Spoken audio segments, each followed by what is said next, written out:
Hey guys, my name is Ibreez Ajaz and I currently work as an internal medicine trainee in the United Kingdom. Thank you again for continuing on our course about postgraduate training pathways in the United Kingdom, an in-depth guide for international medical graduates. So in this lesson, what I want to talk to you guys about today is about run-through and uncoupled specialties. So when you think about trying to apply for specialty training, you might hear this term thrown around a lot, that what is a run-through specialty, what is an uncoupled specialty. Sometimes you may even hear a run-through specialty being called a coupled specialty. So let's talk about run-through specialties first. Essentially what happens in a run-through specialty is you only have to go through one recruitment process. Now let me explain this to you. Let's say that you have compiled the competencies and person specifications meet exactly about the type of training that you want to enter. And we'll talk a little bit more about what these competencies and person specifications are in our next lesson. But for now, let's take into consideration that you are at a level where you've decided you want to be a pediatrician, you want to apply for pediatric training. Now, pediatric training is a run-through or coupled specialty. So you will only have to apply that once at a ST1 level. And from ST1 onwards, you are buckled in for that ride. You're going to be through pediatric training. You don't have to worry about applying for another round or doing another recruitment process to get into your higher specialty part of your pediatric training. Okay, there are quite a few run-through specialties which we're showing here right now that you can take into consideration if you wish to join into any of these trainings, that you only have to go through one recruitment process. So even for a run-through specialty, you may occasionally see that there will be posts advertised at a higher specialty level, such as an ST3 or an ST4 level. These posts will be very limited, and it could just be that they need more people at that level, or maybe perhaps people at, as they progress, decided to drop out of this training and go somewhere else. So these are supposed to become available. If you meet the competencies and person specifications for these levels of posts, you don't have to necessarily then start at a ST1 level. You can then apply accordingly at an ST3 or ST4 or whatever availability is available there, so long as you meet the requirements. So don't think just because that you have a lot of qualifications for a certain run-through specialty, you necessarily would have to start at the very beginning, but also keep in mind that that doesn't necessarily mean there will be availability in the middle of this run-through training, or that necessarily you would be the most qualified. All right, so that's about run-through or coupled specialties. Let's now talk about uncoupled specialties. So as I mentioned before, for training, if you're going through a run-through specialty, there's just one recruitment process. But if you are entering training through an uncoupled specialty pathway, there will be two recruitment processes. All right, this recruitment process will be at a core level and then at a higher specialty level. Let me give you an example. I am an internal medicine trainee. This is an uncoupled specialty. What this means is at a core level, I had to apply for a recruitment process. After I complete my internal medicine training, I then have to go through another recruitment process for my higher specialty training. So it could be that I would maybe want to apply for, renal medicine, geriatrics, cardiology, et cetera. There will be a separate recruitment process for this that I would then have to apply into. And as there is a list for run-through specialty training, we also have a list for uncoupled specialty training and what you can expect if you decide to take one of these specialties as your specialty of interest. Now, I know I very briefly discussed run-through and uncoupled specialty training, but if you're still interested in understanding at length what these different levels mean and what these different types of trainings are and how you can be prepared for your specialty training, I would suggest you check out our video on postgraduate training pathways and how they affect you as an international medical graduate and what you can do to make sure your portfolio is up to par for what you wish to apply for. So beyond all that, now let's talk about residency and fellowships. A lot of times people message us and ask, how can I, get into a residency in the UK? How can I get into a fellowship in the UK? And it's a little difficult to explain this appropriately because in the United Kingdom, they don't really use these terms like this. So a lot of times when we think about residency, you'll see that in the United States, people talk about, oh, I've entered a surgical residency, or I've entered a medical residency, et cetera, or I'm doing a fellowship in cardiology. So let me just kind of briefly mention how it kind of equates to what we do in the United Kingdom. Now, as I said before, I'm an internal medicine trainee.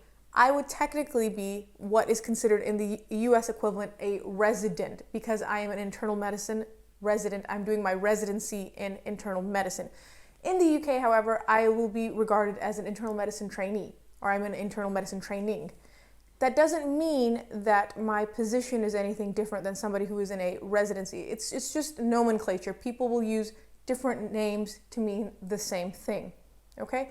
Now, for fellowships, what people, I at least believe, what people are assuming when they hear about doing fellowships is they can come to the United Kingdom for a short period of time, get some really niche or specific specialty type training done, and then go back to their home country.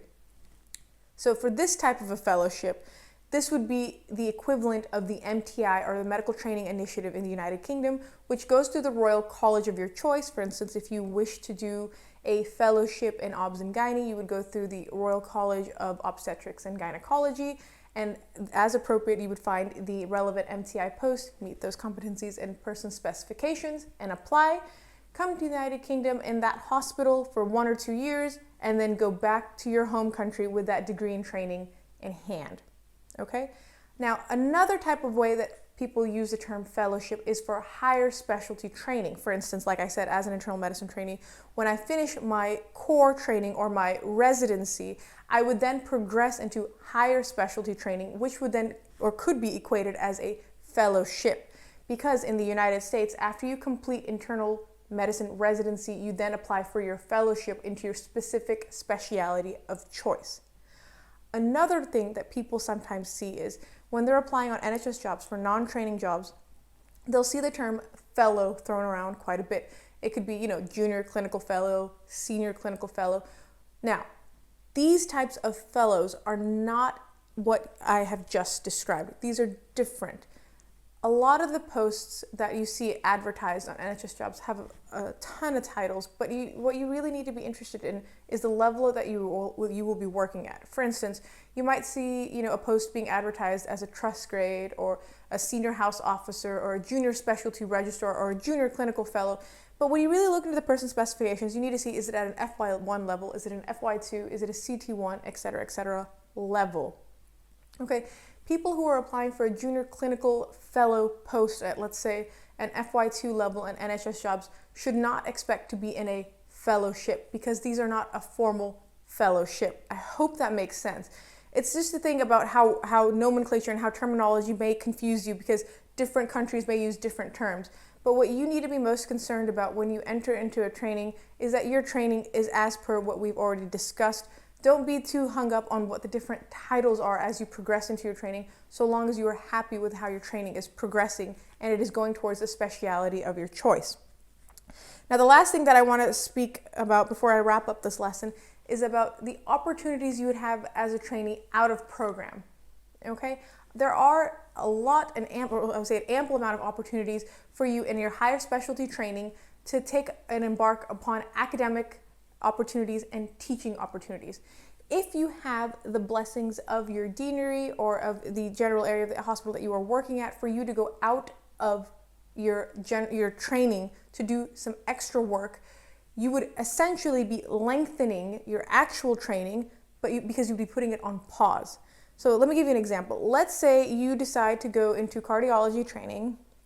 You do your ST4, you do your ST5, and then at ST6 you're like, hold on, I want to do a master's in something related to something that can help you further on in your cardiology career, or perhaps a PhD if you've already done a master's, or some sort of extra degree. You would then submit an application for this and say, I want to do this out of program. I will still hold on to my training number. It's just I'm putting a pause on my training. I will go and do this degree, and I will then come back into training. Because you've put this pause on your training thereby lengthens. But of course, you are adding to your overall knowledge, and you're enriching yourself and your portfolio as you then progress through your specialty training and then complete your specialty training. Okay, within this, you also have opportunities to teach. If you already have the necessary qualifications and your hospital is affiliated with a university or medical college where you can then go teach, you can teach medical students. But of course, this would then shorten the amount of time you'd be training, which would be overall lengthening your training time, because you'll be dedicating a portion of your hours that you would be otherwise working, you would be teaching. So this is something that you can think about doing. I mean, I would always say that if it's something that you are interested in doing, then do it. Don't think that, oh no, that means I have to spend another 2 years of, being a trainee in a higher specialty level, and then my colleagues will become consultants. It's not about that. It's about what you want to do and how you think it can help you in the long run. So I hope that all of this has made sense in this lesson regarding run-through and uncoupled specialty training. In our next lesson, we're going to talk about the competencies and person specifications that I had discussed here and how you can use those to ensure that you are applying for the training that's appropriate for you.